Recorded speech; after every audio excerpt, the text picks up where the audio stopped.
The village of St. Mary Mead was accustomed to small excitements, a new rector's sermon, a scandalous remark at the Women's Institute, or even the arrival of a particularly handsome postman were enough to keep the village buzzing for weeks. Yet, even by its own standards, the latest piece of gossip was of a rather more somber kind. At the edge of the village, half hidden by ancient elms, stood a curious house.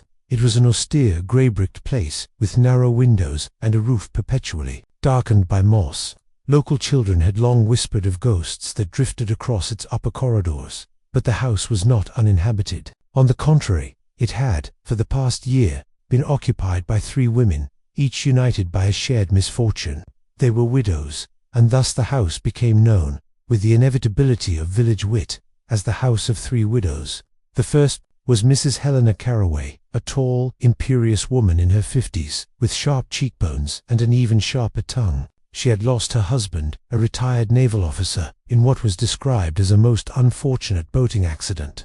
Helena maintained an air of dignity, though the village shopkeeper often noted she had a habit of counting her change twice, as though every penny mattered.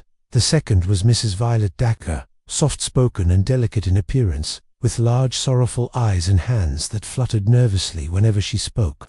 Her husband, once a prosperous solicitor, had died rather suddenly of heart failure, leaving her with debts and a reputation for being rather too trusting. The third was Mrs. Agnes Fenton, the youngest of the 3 at just 32. With her auburn hair and quick merry laugh, she seemed the least suited to widowhood, and whispers abounded in the village that she had never truly loved her late husband, a wealthy man 20 years her senior.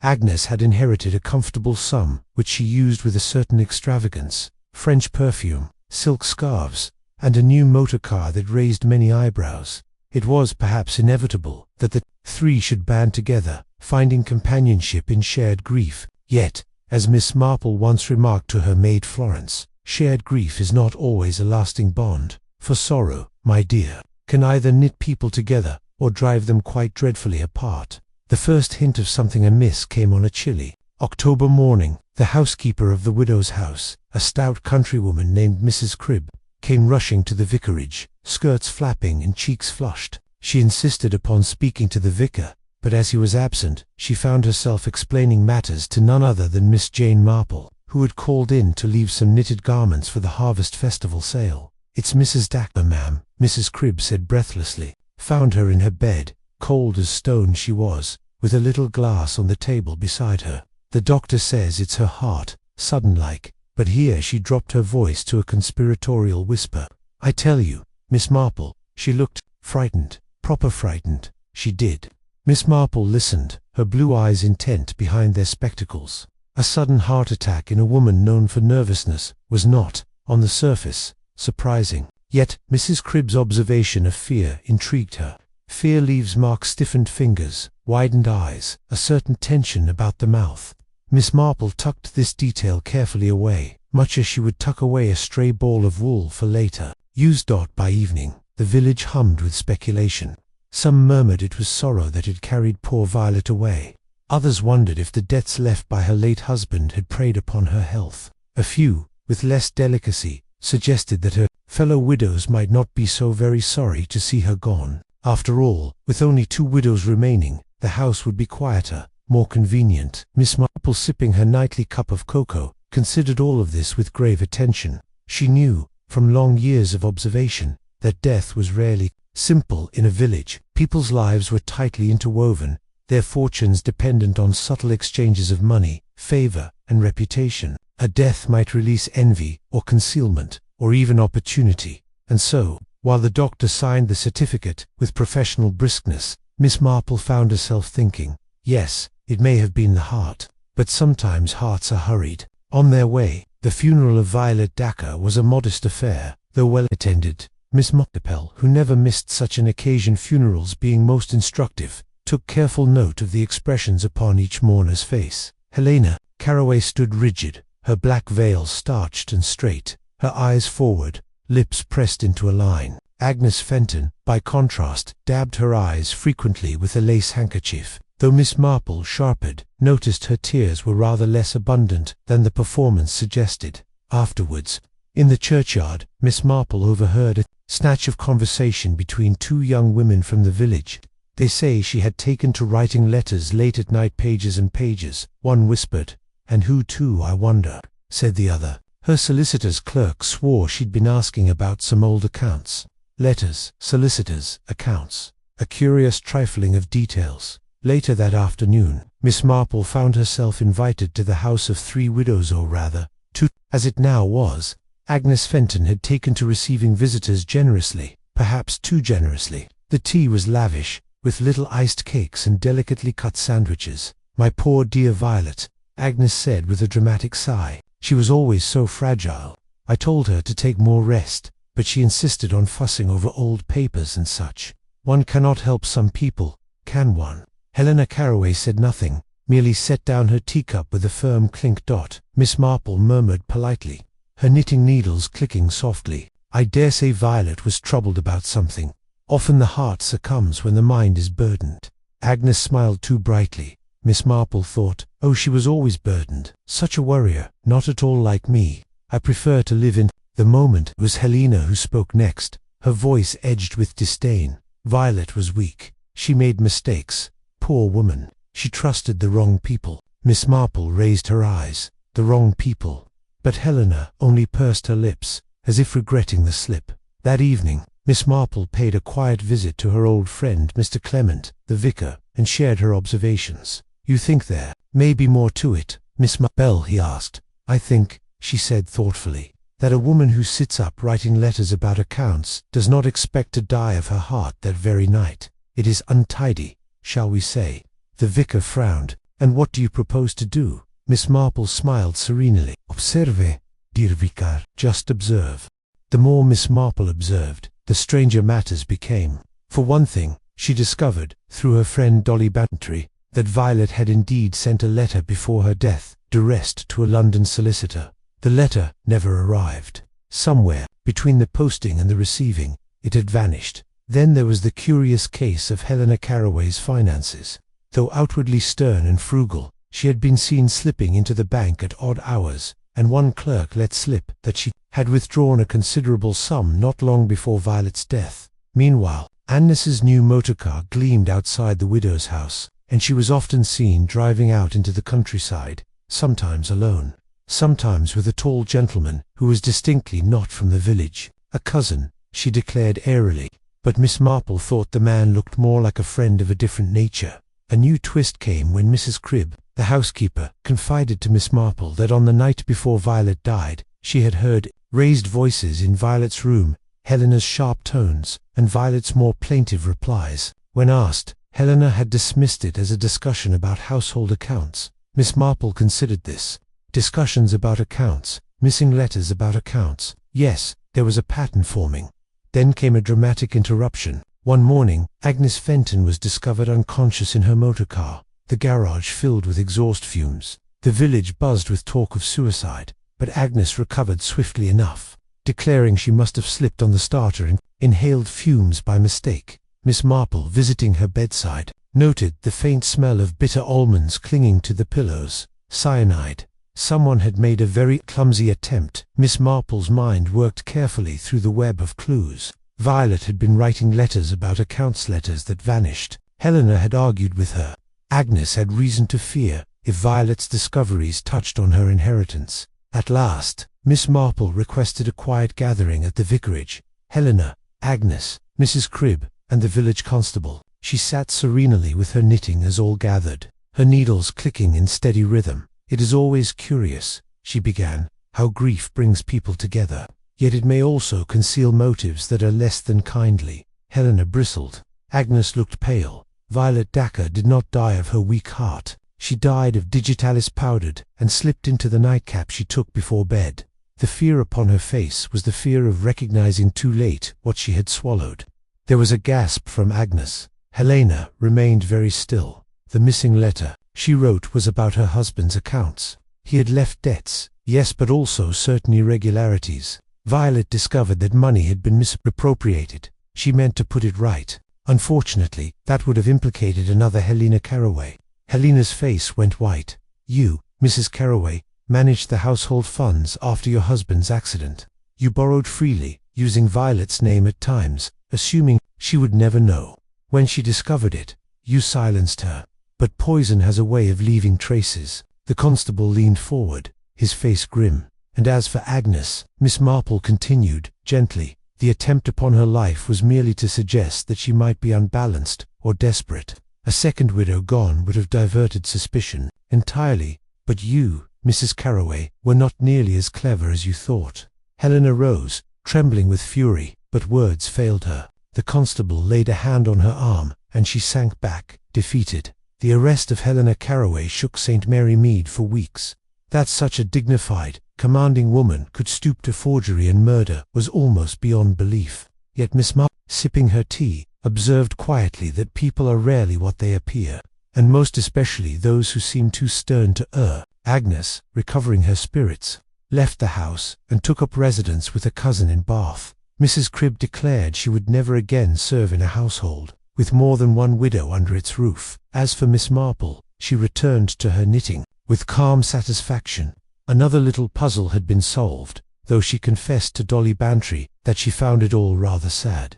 For in the end, she said, it was not grief that bound them, but money.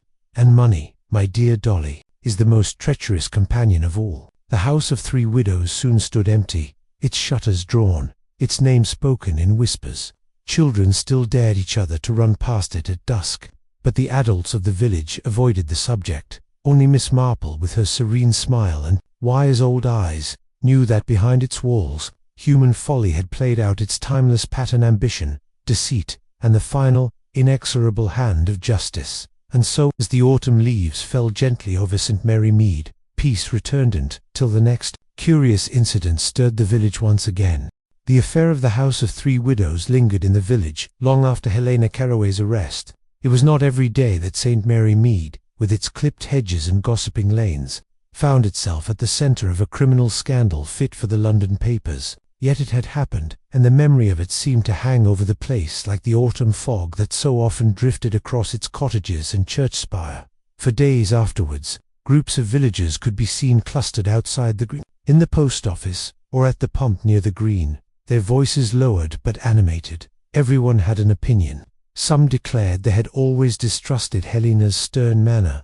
Others insisted it was Agnes, with her silks and perfumes, who had seemed the likely culprit. A few, with the self-assurance of hindsight, swore they had known all along that Violet's death had not been natural. But amid all the speculation, there was one person who spoke little, listened much, and thought deeply. Miss Jane Marple, sitting by her fireside in her neat little parlour, she reflected on the curious turn of events. How strange, she mused, that three women, each bound by widowhood, each bearing their own grief and secrets, should come to live together beneath one roof. On the surface it had seemed almost admirable. Companionship against loneliness, shared burdens, and the comfort of feminine understanding. Yet beneath that roof had lurked envy, deception, and the most dangerous of motives: money. Miss Marple's needles clicked softly as she knitted a small baby's jacket for the vicar's wife. Her eyes, however, were far away, replaying each stage of the drama. Violet Dacre, poor creature, so gentle and trusting, had stumbled upon truths she was not meant to find. She had noticed the irregularities in her late husband's accounts, and, with quiet determination, had set about putting matters in order. Yet honesty, Miss Marple reflected, is often a dangerous virtue when it threatens those who prefer shadows to light. Helena Carroway had always struck the village as a woman of strength, discipline, and honour. A naval officer's widow, she carried herself like a ship's commander, her every gesture precise, her speech crisp. But, as Miss Marple well knew, outward severity can conceal desperation. A proud woman, unused to poverty, might justify small borrowings at first, then larger ones. When Violet's innocent probing threatened to expose her, Helena's pride had turned to ruthlessness. And then there was Agnes Fenton, so young, so vivacious, yet carrying the stain of suspicion merely by being different from the other two. Many in the village had envied her beauty and her inheritance, concluding hastily that she must be guilty of some mischief. Yet Agnes's flaws were of vanity and recklessness, not of murder. She had flirted with life, with fashion, and perhaps with a man or two, but she had not taken another's life. Helena had sought to frame her, attempting to smother her existence beneath the fumes of her own motorcar. It was clever, but not clever enough. Miss Marple's thoughts turned to Mrs. Cribb, the loyal but sharp-tongued housekeeper. How easily her frightened observations had been dismissed by others as women's chatter. Yet it was Mrs. Cribb's insistence on Violet's expression of fear that had pricked Miss Marple's intuition. Fear is never accidental. It tells a story of its own. She set down her knitting for a moment and poured herself a cup of tea from the blue china pot. Outside, the church bell chimed the half-hour, and the late autumn sun cast long shadows across the garden. The marigolds were fading now, and the dahlias drooped with the weight of morning frost. Time, Miss Marple reflected, has its own seasons. For everything growth, decay, and renewal, so it had been with the House of Three Widows. Once, it had been filled with companionship, then suspicion and jealousy had taken root, flourishing in the cracks left by grief. Now it stood empty, its windows shuttered, its name spoken with a shiver. But even this was only a season. One day, she thought, another family might take possession. Children's laughter might ring once more in its rooms, and the house's dark past would be softened into local legend. What struck Miss Marple most keenly was how the case illustrated a truth she had often observed, that human beings, for all their variety, are predictable when it comes to temptation. Pride, greed, envy, these were the ancient sins that led men and women astray. Whether in the great houses of London or the modest cottages of St. Mary Mead, the methods might differ. Poison slipped into a glass, a forged signature upon an account, but the motives were as old as time itself. She recalled a story from her youth, about a young maid who stole lace from her mistress, because she could not bear to be seen at the May Day fete without finery. That theft had ruined her reputation, and her life had spiraled ever downwards. One small act of envy, Miss Marple murmured, can grow into calamity. Helena Carraway's crime was not so different, merely on a grander scale. In the weeks that followed, peace gradually returned to the village. Agnes Fenton departed for Bath, where she was said to have joined her cousin in running a theorem. Some whispered she would soon remarry, and indeed, her lively spirit seemed too bright to remain solitary for long. Mrs. Cribb found a new position in a household of entirely unmarried ladies, and swore never again to serve more than one widow under a single roof. As for Miss Marple, she returned to her gentle routine of gardening, visiting, and of course, listening. The villagers often marveled at how she always seemed to know more than anyone else, but they rarely realized the secret lay in her patience and her eyes. She saw what others overlooked, she remembered what others forgot, and above all, she understood that human nature, though endlessly varied in detail, was astonishingly consistent in pattern. Dolly Bantry, calling one afternoon, found her old friend smiling quietly to herself. "You look as though you've solved another puzzle, Jane," Dolly said with a laugh. Miss Marple's needles clicked. "Not a puzzle, dear, merely a reminder that grief may bind people together, but money, ambition, and pride will drive them apart just as swiftly. The world does not change so very much." Dolly shivered slightly. "It's a dreadful business, all the same." "Yes," Miss Marple agreed softly. "Dreadful and sad, for behind every crime lies not merely wickedness, but a failing of the heart. If only people could see that before it is too late." The two ladies sat in companionable silence, the fire crackling in the grate, the world outside hushed beneath. The early twilight of November. Somewhere in the distance, a train whistle echoed faintly across the fields, carrying travelers away to other lives, other stories. The House of Three Widows remained, its windows shuttered, its secrets laid bare, and in the heart of St. Mary Mead, Miss Marple waited with quiet certainty, knowing that sooner or later, another mystery would come tapping at the door, because wherever there are people, there will always be secrets. And Jane Marple, with her knitting needles, her twinkling eyes, and her incomparable understanding of human weakness, would be ready,